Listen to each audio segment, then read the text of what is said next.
So the other day, I had my 6-year-old niece over. Mm. And you know how kids are these days? Like, they're practically born with a tablet in their hands. Right. And she was watching some YouTube gaming vlog. And I noticed she kept pausing it, like frantically typing on her tablet. And I'm like, what is going on? Yeah. And turns out she was grabbing cheat codes to, like, level up in her game.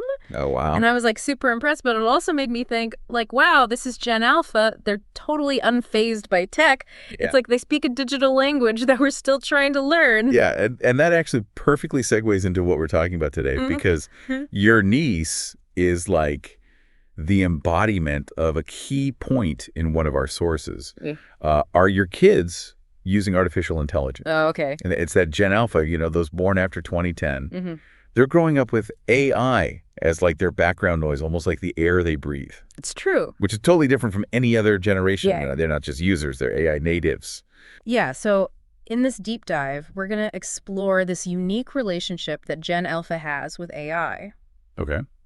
Will they be the generation that uses AI to solve the world's biggest problems? Or are there risks we need to be aware of? It's like a whole new world we're trying to understand. It is uncharted territory, for sure. Yeah. And like you said, there's two sides to this coin. Right. So there's enormous potential for innovation. Okay. Think about fields like medicine, sustainability, even social justice. What if Gen Alpha, with their deep comfort with AI, Right. could come up with solutions we haven't even imagined? Yeah. They're not limited by the same fears or preconceptions about technology that we are. Yeah, it's like their brains are wired differently. It really is. They see possibilities where we see problems. Exactly. But you also mentioned risks. Yeah. What are we talking about here? Well, think about it. Gen Alpha is bombarded with information. Much of it filtered through like complex algorithms that they don't fully grasp. Right. And this makes them incredibly vulnerable. Misinformation spreads like wildfire online, and manipulation tactics are becoming increasingly sophisticated. Right. We're not just talking about spam emails anymore. This is deepfake technology. Okay. Hyper-realistic, AI-generated content that can be so convincing. Okay, deepfakes. Yeah. Those are scary. We are. Imagine like someone creating a fake video of a politician saying something inflammatory. Exactly. Or like a fabricated news report designed to mislead people. Exactly. And because they're so realistic, it's becoming increasingly difficult to tell what's real and what's not. Right. And this is where critical thinking and digital literacy become absolutely crucial for this generation. So how do we as parents, educators, concerned citizens, like how do we prepare them for this? Well, the key is to understand that AI isn't just some futuristic concept. It's already woven into the fabric of our lives. Every time they use a social media app, search for something online, or play a video game, they're interacting with AI. Okay, that makes sense, but like, let's get specific. What are some practical things we can do? Because let's be honest, most of us are still figuring this out ourselves. You're right. It is a learning process for all of us. Yeah. But there are some concrete steps we can take. Oh, okay. One of the most important things is to encourage critical thinking from a young age. Okay. Don't just tell them, don't believe everything you see online. Help them understand how algorithms work. Right. How companies collect and use data, and how these things can influence what they see online. So it's about empowering them to understand the systems behind the screen. Exactly. Not just the content itself. And that's where digital literacy comes in. Okay. Teach them how to evaluate sources, how to fact-check information, how to recognize manipulative tactics online. Right. It's like giving them a toolkit to navigate the digital world. It's like instead of trying to block every potential threat, we're teaching them to be savvy explorers able to discern the good from the bad. Exactly. But we're not saying technology is all bad, right? Of course not. Yeah. There's incredible potential for good, but we need to be realistic about the risks and equip them with the tools to mitigate them. All right, so we've talked about critical thinking and digital literacy as essential skills for Gen Alpha. What else can we do?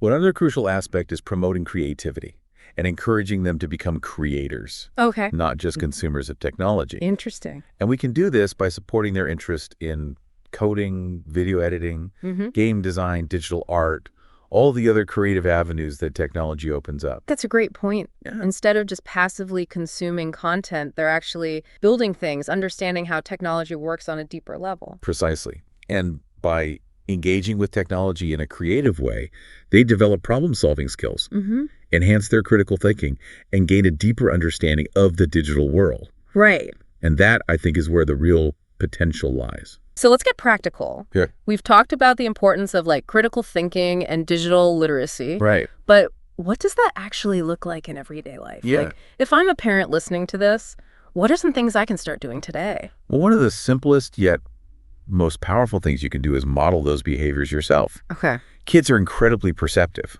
They're watching how we interact with technology, how we consume information, how we react to things online. Yeah. If we're constantly glued to our phones, mindlessly scrolling through social media, right, or getting into heated arguments in the comment section, that's what they're going to learn. So it's like that old saying, do as I say, not as I do, doesn't really work, does it? Not at all. Yeah. Kids learn by example.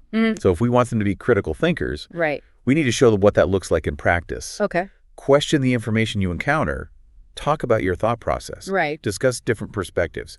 Make it a family affair. So instead of just saying, don't believe everything you read online, we can actually show them how we evaluate sources, how we fact-check information, how we identify biases. Exactly. Make it a conversation. Yeah. When you see something interesting or questionable online, bring it up with your kids. Okay. Ask them what they think. Yeah. Encourage them to ask questions. You might be surprised by their insights. That's a good point. And it's not just about being critical. Right. Right. We also want to encourage them to be creators, not just consumers of technology. Absolutely. And there's so many ways to do that. Yeah. Does your child love video games? Great. Encourage them to learn how to design their own. Okay. Are they fascinated by animation? Fantastic. There are tons of free resources online to learn how to create their own animations. I love that it's about tapping into their interests and showing them that technology can be a tool for self-expression, not just entertainment. Precisely. And in the process, they're learning valuable skills, Yeah. developing their creativity, and gaining a deeper understanding of how technology works. Yeah. They might even discover a passion that could lead to a future career. Now, I know a lot of parents struggle with setting boundaries around screen time. It's a constant battle in my house. Any advice on that front? It's definitely a challenge. Yeah. But it's crucial. Technology can be incredibly addictive even for adults. Right. And for kids whose brains are still developing, excessive screen time can have serious consequences. Okay. It can interfere with sleep, social skills, even physical development. So what's the magic formula? Like how much screen time is too much? There's no one-size-fits-all answer. Okay. It depends on the child's age maturity level and the type of content they're engaging with. Right. But the key is to be intentional about it.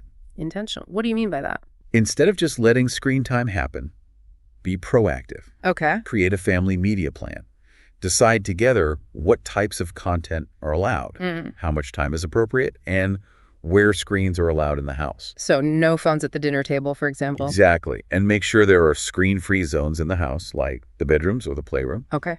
Encourage alternative activities like reading, playing outdoors, or spending time with family and friends. That makes sense. And what about parental controls? Are those helpful? They could be a useful tool, especially for younger children. Okay. Parental controls can help you filter content. Limit screen time and monitor your child's online activity. Right. But they're not a substitute for open communication and ongoing guidance. Right. It's about having those conversations, explaining the reasons behind the rules, and empowering them to make responsible choices. Exactly.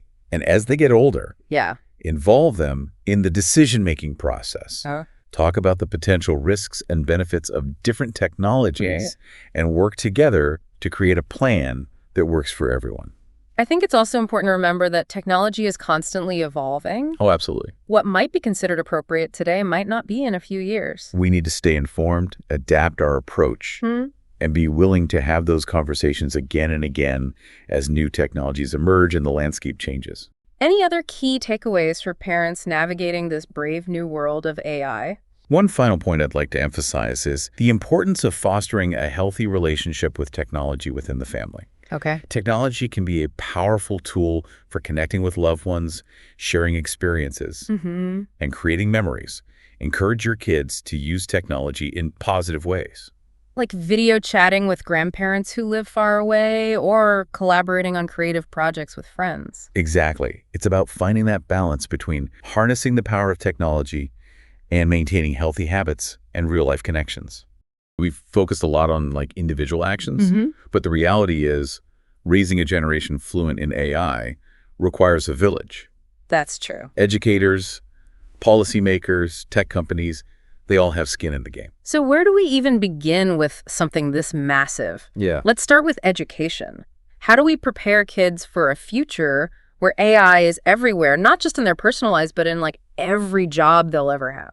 We have to stop thinking of tech skills as optional extras. Okay. Coding, data literacy, understanding how algorithms work. Right. These need to be as fundamental as reading and writing are now. It's almost like we're teaching them a whole new language, the language of the digital world. Exactly. And just like with any language, there's basic fluency and then there's deeper understanding. We need to teach them not just how to code, but the ethics of coding, the potential biases that can creep in, right? The responsibility that comes with creating AI systems that impact people's lives. So it's not enough to just create a generation of coders. Right. We need to create a generation of thoughtful, ethical coders. Exactly. Who understand the power and the potential pitfalls of what they're creating. Yeah.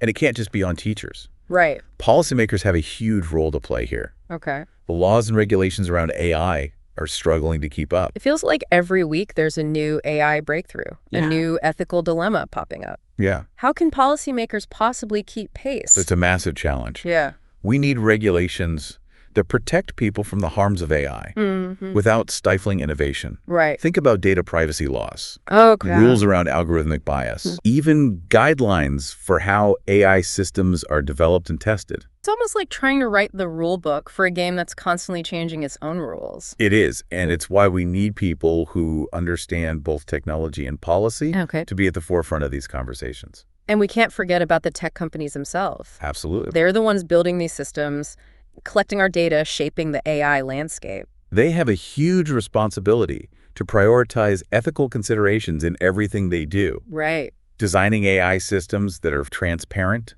accountable, being mindful of potential biases in their data sets. Because even with the best intentions, things can go wrong. Absolutely. Like an algorithm designed to help with hiring, for example. Yeah. Could end up discriminating against certain groups if the data it's trained on is biased. Exactly. It's about understanding the societal impact of these technologies and building in safeguards from the very beginning. And it can't just be on the companies. We as consumers have a role to play too. Absolutely. Supporting companies that are transparent about their AI practices, demanding more control over our own data. Right. Being aware of how AI is being used in the products and services we use every day. It feels like this comes back to something we talked about earlier, critical thinking, not just accepting things at face value, but asking questions. Exactly. Digging deeper, holding both companies and policymakers accountable. We can't just be passive consumers of technology. Right. We need to be active, informed citizens who demand better. So it's not just about Gen Alpha adapting to AI. It's about all of us adapting our thinking, our systems, our expectations to create a world where this technology is used for good. And it's a work in progress. We're all figuring this out as we go. Right. But the important thing is that we're having these conversations, recognizing the challenges, and working together to find solutions. Well, I think this deep dive has given our listeners plenty to think about. Gen Alpha's relationship with AI is fascinating, full of possibilities, but also potential pitfalls. Yeah. And it's up to all of us to ensure they have the tools, the knowledge, and the ethical framework to navigate this new world responsibly. And who knows, maybe they'll be the generation that finally figures out how to use AI to create a better, more equitable and sustainable future for everyone.